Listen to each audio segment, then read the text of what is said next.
Sallallahu ala Muhammad, sallallahu alaihi wasallam,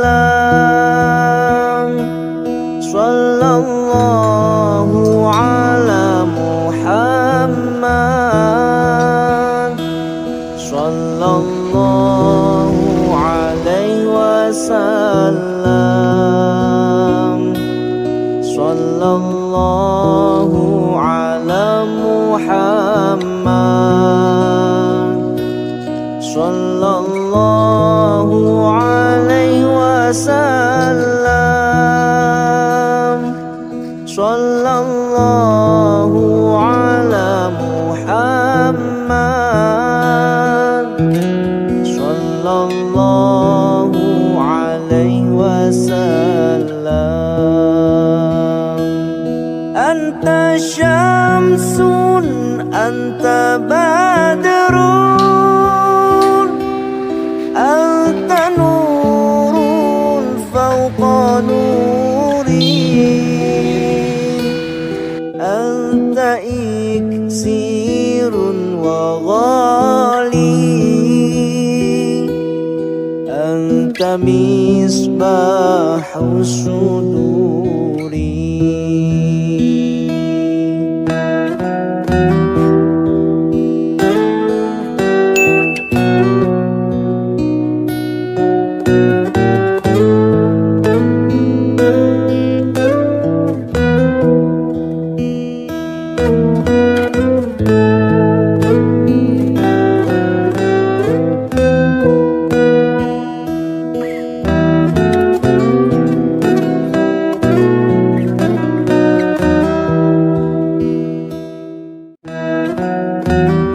Bah, bid'ah yang saya ceritakan tadi gimana penjelasannya? Soalnya ada hadis yang menerangkan bahwa membuat perkara setelah akhir sholat adalah bid'ah. Oh alah, itu toh. Kenapa tak Salmi nggak mau? Ya Pak Puji, termasuk zikir jamaah setelah sholat. Imam kena pasal bid'ah. Loh, kok aku toh yang disalahkan? Gimana Mbak kalau seperti itu Mbak? Benar Pak Amor, apa yang disampaikan sama Pak Nono, ada hadisnya. Tapi kita harus memahami konstruksinya supaya kita bisa bijaksana dalam menyikapi apa yang terjadi di masyarakat. Di situ Rasulullah bersabda, "Inna sayali amrokum min ba'di, rijalun yutafalna sunnah wa yuhdisuna bid'ah."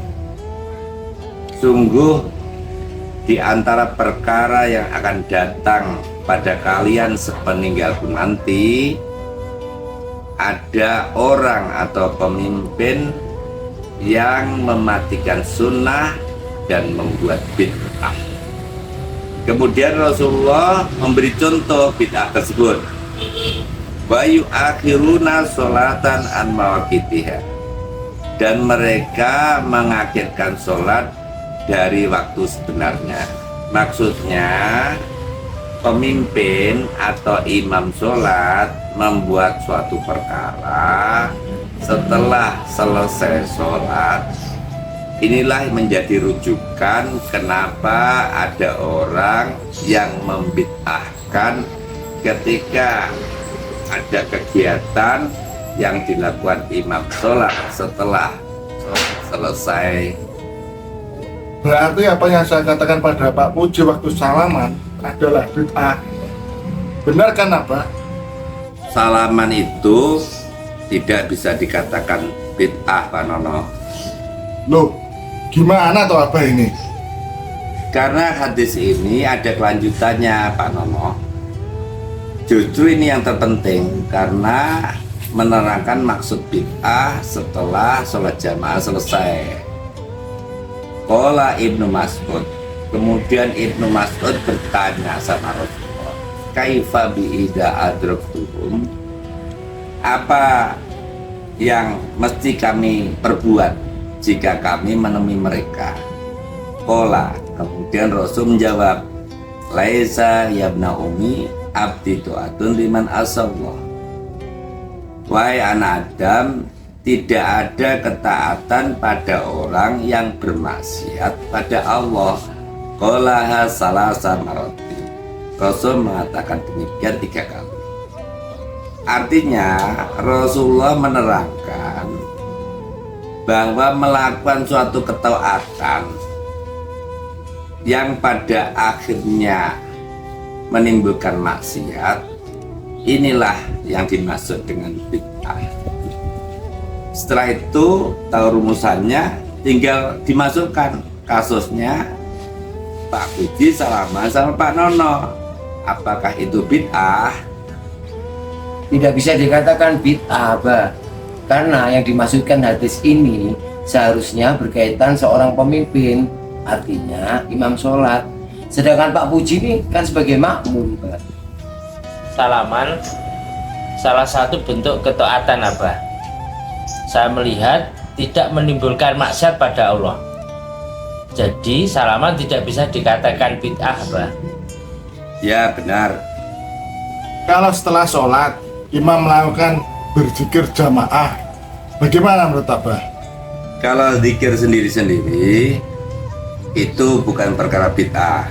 Tetapi kalau zikir berjamaah baru itu perkara bid'ah. Waduh, berarti saya telah melakukan bid'ah, Abah. Tapi yang saya tanyakan, di mana letaknya saya melakukan maksiat pada Allah ya? Subjeknya jelas masuk. Pak Amor dalam hal ini sebagai imam sholat. Kemudian innamal a'malu binniyat. Sekarang saya tanya, kenapa Pak Amor mempunyai keinginan melakukan jamaah zikir bersama? Saya kan imam sholat toh, Abah. Setelah selesai melakukan sholat, saya ingin mengajak jamaah sholat untuk meningkatkan ketaatan pada Allah dengan melakukan zikir bersama. Dan saya rasa itu sangat baik, Abah. Dimana di Al-Quran ada dalilnya, yaitu setelah selesai melaksanakan sholat supaya mengingat Allah. Itu kan keinginan Pak Amor.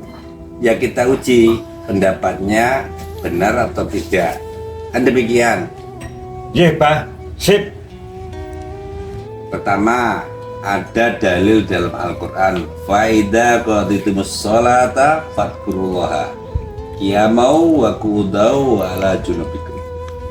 Setelah melaksanakan sholat, ingat kepada Allah baik dalam keadaan berdiri, duduk maupun di atas pembaringan. Itu menunjukkan sendiri-sendiri. Jadi tidak dipakai untuk berjamaah. Apalagi Rasulullah tidak pernah mencontohkan seperti itu. Pertama itu. Yang kedua, imam harus bisa ngerekso makmum, memelihara makmum. Di mana imam harus menjaga ketika melakukan kegiatan ketaatan khususnya kepada Allah Subhanahu wa taala, jangan sampai putus di tengah jalan. Nah, ini sering kita lakukan ketika jenengan melakukan sholat atau terjadi di masjid-masjid. Belum selesai ikut jamaah zikir bersama, langsung keluar. Nah, ini maksiat sama Allah. Kemudian yang ketiga, setiap orang itu memiliki zikir sendiri-sendiri kesenangannya. Ketika jenengan memaksakan diri untuk zikir bersama, itu bisa menimbulkan ketidaknyamanan. Ketidaknyamanan inilah yang menjadi maksiat kepada Allah Subhanahu wa taala. Iya, Abah. Apa yang dikatakan Rasulullah benar adanya, bahwa tidak ada ketaatan pada orang yang bermaksiat pada Allah. Dan itu saya lakukan. Astagfirullahaladzim, semoga saya diampuni, Abah. Jadi inilah kesimpulan dari bid'ah yang dilakukan pemimpin atau imam sholat. Sampai bisa mengembangkan, yang penting poinnya melakukan suatu ketaatan yang nanti menimbulkan satu kemaksiatan. Ini poinnya. Ngapunten Abah, bid'ahkan sejelek-jelek perkara yang diada-adakan. Kemudian Abah memperjelas perkara yang tidak sesuai dengan petunjuk Al-Quran dan Sunnah. Yang saya tanyakan, bid'ah itu identik dengan perkara yang tidak dilakukan oleh Kanjeng Nabi. Kok Abah penjelasannya melebar ke Al-Quran? Saya tanya juga, Bah. Sunnah ini sunnah Nabi apa sunnah dalam pengertian lain, Abah? Betul Pak John. Ya Bah, sejak dulu saya bingung membedakan pengertian sunnah dan pengertian sunnah Nabi itu bagaimana. Untuk menjawab pertanyaan tersebut, Rasulullah waktu itu didatangi oleh malaikat Israel. Beliau berkenan untuk dipanggil Allah Subhanahu wa Ta'ala, jadi diwafatkan. Rasul meninggalkan dua perkara yang sama-sama berat, yaitu kitabullah berisi petunjuk dan cahaya. Maka ambillah kitabullah dan berpegang teguhlah. Kemudian yang kedua, ahli bait. Aku ingatkan kalian kepada Allah tentang ahli baitku. Rasulullah itu 3 kali mengatakan demikian. Masalah ahli bait lagi rame Abah, bagaimana itu? Pak Puji, masalah bid'ah saja belum tuntas, sudah masalah lain yang dibahas. Dia apa? Dilanjut penjelasannya. Rasulullah menjelaskan bahwa kitabullah di dalamnya terdiri dari petunjuk dan cahaya. Yang dimaksud petunjuk di sini adalah kalamullah yang diwahyukan kepada Kanjeng Nabi Muhammad SAW melalui malaikat Jibril yang disampaikan kepada manusia.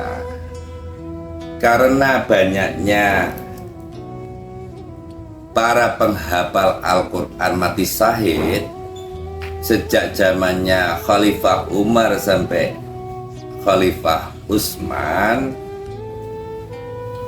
maka banyak manuskrip-manuskrip dikumpulkan, kemudian dicatat, kemudian dibukukan, akhirnya seperti Al-Quran yang kita lihat sekarang ini.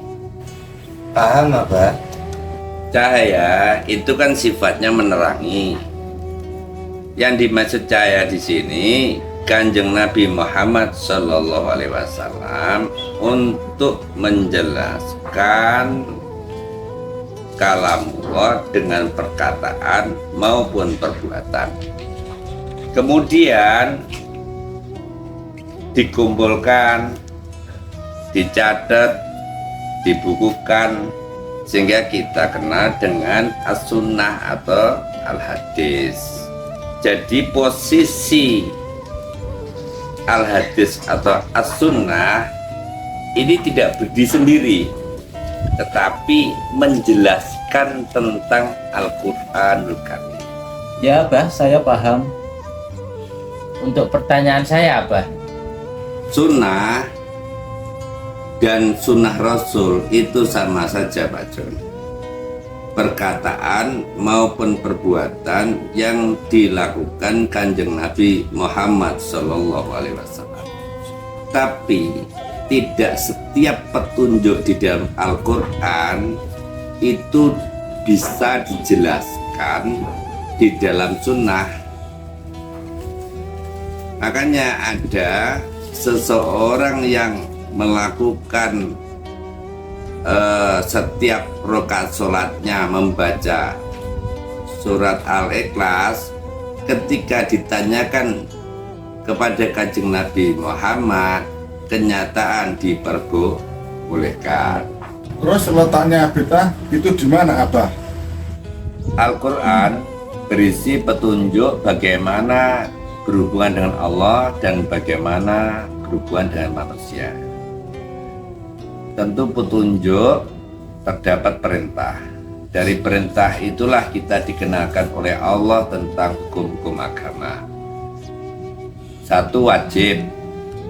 Wajib itu kalau tidak dilaksanakan berdosa. Karena jelas maka tidak ada khilaf di dalamnya, yaitu iman dan Islam. Kemudian sunnah, jika dilakukan mendapatkan kebaikan, tapi jika tidak dilakukan akan menimbulkan kejelekan. Letak bid'ah itu kebalikan dari sunnah, yaitu ketika dilaksanakan menimbulkan kejelekan, tapi jika tidak dilakukan akan menimbulkan kebaikan. Kemudian hukum-hukum agama yang tingkatannya di bawahnya adalah halal, yaitu boleh dilakukan, dan haram, tidak boleh dilakukan. Kalau kita bicarakan sunnah, ya sudah tidak perlu kita bicarakan halal, karena sudah tentu. Karena di dalam Al-Quran dijelaskan, di dalam sunnah dijelaskan. Tapi kalau kita bicarakan bid'ah, ya nggak usah bicara haram, karena itu sudah dijelaskan juga. Abah, bukankah sunnah dikerjakan mendapat pahala? Jika tidak kita kerjakan, tidak apa-apa. Apa yang dikatakan Pak Puji bahwa sunnah itu kalau dikerjakan mendapatkan pahala, kalau tidak dikerjakan tidak mendapatkan apa-apa, ini sebenarnya kekeliruan. Karena tidak mungkin jika tidak dikerjakan tidak mendapatkan apa-apa. Karena setiap perilaku manusia sebizarah pun itu ada balasannya. Salah satu contoh di dalam Al-Baqarah 271, kita disunahkan memberikan sedekah kepada fakir supaya disembunyikan. Terus kita tidak melakukannya. Kalau tidak melakukannya berarti mengabarkan. Kejadiannya kan kalau Pak Puji mengabarkan menjadi problem. Hanya orang yang jenis sedekah bisa marah, terjadi permusuhan. Berarti kan menimbulkan kejelekan. Bukan tidak ada apa-apa kan. Kita kasih contoh lagi. Sholat sunnah. Anggap sholat sunnah itu untuk mengimbangi dosa-dosa kita. Kemudian kita tidak lakukan. Berarti kan nanti tambahan dosa akan semakin tinggi, pada semakin tinggi dosa harus ada balasannya. Kan berarti kalau kita tidak melakukan sunnah, ini kan timbul kejelekan. Nah inilah yang sering didefinisikan orang keliru, bahwa sunnah itu kalau tidak dilakukan tidak apa-apa. Ya Abah, paham. Kalau mengeraskan niat ketika wudhu atau sholat Abah, karena dalil bid'ah yang dipakai oleh Syekh Dr. Saqih bin Fauzan adalah Al-Quran surat Al-Hujurat 16. Sampai baca. Langsung terjemahan aja ya Abah. Katakanlah kepada mereka, apakah kamu akan memberitahukan kepada Allah tentang agamamu atau keyakinanmu, padahal Allah mengetahui apa yang ada di langit dan apa yang ada di bumi, dan Allah Maha mengetahui segala sesuatu. Mengeraskan bacaan niat itu untuk memantapkan atau menyempurnakan niat yang ada di dalam hati. Kalau menurut Mas Nono, maksiatnya mengeraskan bacaan niat itu di mana? Saya rasa tidak ada Abah.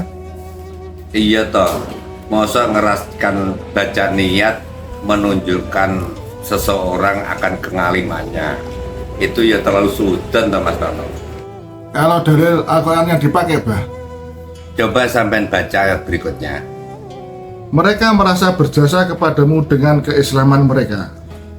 Katakanlah, Janganlah kamu merasa berjasa kepadaku dengan keislamanmu. Sebenarnya Allah yang melimpahkan nikmat kepadamu dengan menunjukkan kamu kepada keimanan, jika kamu orang yang benar. Jadi ayat tersebut tidak ada kaitannya dengan mengeraskan baca niat, tetapi Allah menjawab mereka yang merasa sok berjasa akan keislamannya. Padahal semua itu nikmat yang diberikan Allah kepada mereka. Alhamdulillah Abah, semakin paham. Maaf Abah, saya juga mau tanya. Jadi gini Bah, saya kan masih dalam laku baca Fatihah 55 kali setelah selesai sholat selama 40 hari sebagaimana perintah Abah. Waktu jamaah dzikir saya tidak mengikuti Abah, tapi yang kebetulan di situ diimami oleh Pak Amor. Nah, selanjutnya ketika Pak Amor membaca doa, Fatihah saya belum selesai, Bah. Saya jadi ikut-ikutan berdoa. Nah, itu saya harus mengulang lagi no mboten nggih, Bah. Maaf nih. Mas Ilham, ketika kita ini punya tujuan untuk supaya segera dikabulkan, maka kita biasa melakukan laku atau riyadhah. Riyadhah itu apa toh? Satu perilaku untuk menunjukkan kesungguhan kita kepada Allah supaya tujuan segera dikabulkan. Tentunya harus tertib, tidak bisa digoda oleh apapun juga, sehingga amalan sunnah seakan-akan jadi wajib. Dan yang menjenengan enaknya dilanjut apa diulang? Diulang saja, Bah. Ya sudah. Betul toh, ngeyel wi. Sepertinya zaman dulu juga ngulang tuh Mas Riyadi. Iya Bang, cuma satu kali aja kok. Ingat nggih, bid'ah itu bukan perkara baru, tetapi perkara yang diadakan. Ketika kita disuruh, terus kita berpikir tidak melakukan, maka itu jadi perkara jelek. Atau sebaliknya, ketika kita dilarang, terus kita berpikir enaknya dilakukan, itu juga perkara jelek. Itulah namanya bid'ah, perkara yang diadakan. Supaya masalah bid'ah ini tuntas, maka saya akan memberikan konstruksinya. Mas Ilham, tolong papan karo spidol ya. Iya, Bah.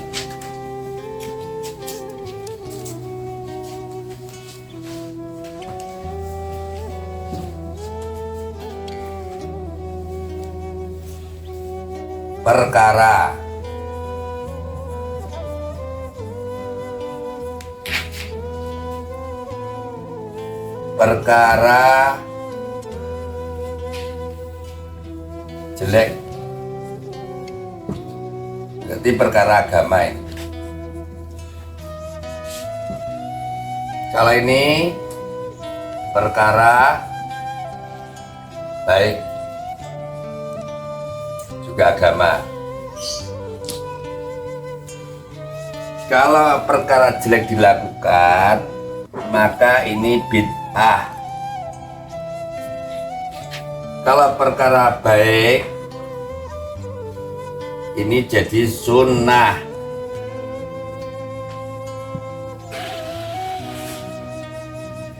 Bid'ah itu kalau dilakukan nanti bisa menimbulkan kesesatan. Kalau sunnah dilakukan menimbulkan kebenaran. Kalau kesesatan menimbulkan neraka. Kalau kebenaran menimbulkan surga. Jadi bid'ah itu belum tentu sesat, tetapi setiap bid'ah nanti endingnya sesat.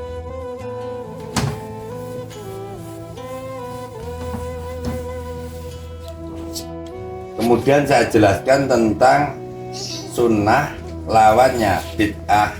Kita buat tabel. keterangan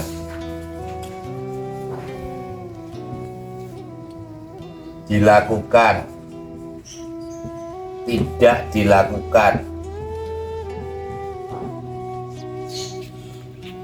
sunnah yang kita tahu kalau dilakukan pahala, kebaikan, kebaikan. Kalau tidak dilakukan, anggap belum tahu. Bid'ah, sejelek-jelek perkara kalau dilakukan, berarti kalau dilakukan jelek. Kalau tidak dilakukan, pahala atau kebaikan. Berarti tinggal ini kasih ke sini, jelek. Makanya sunnah itu jika dilakukan mendapatkan kebaikan, jika tidak lakukan menjadi kejelekan. Bid'ah kalau dilakukan kejelekan, kalau tidak dilakukan kebaikan. Seperti ini. Mas Ilham, sampai ambil apa nih?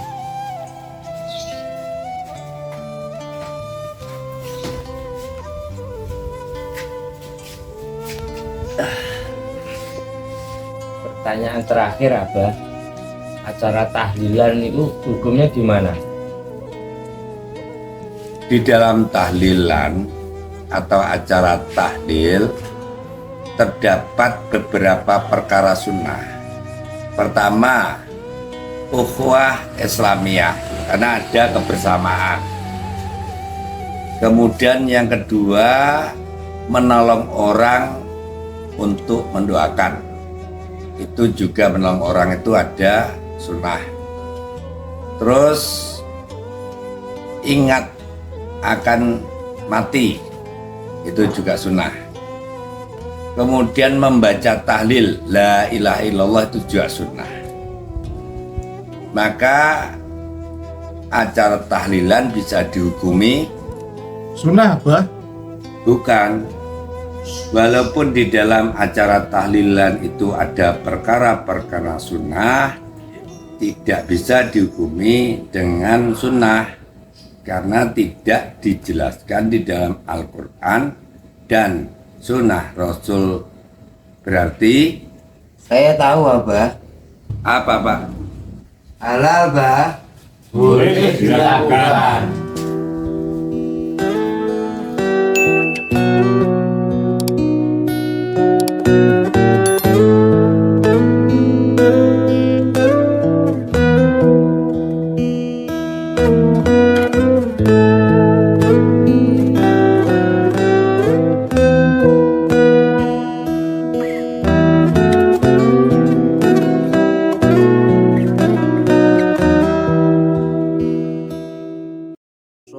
Sallallahu ala Muhammad, sallallahu alaihi wasallam.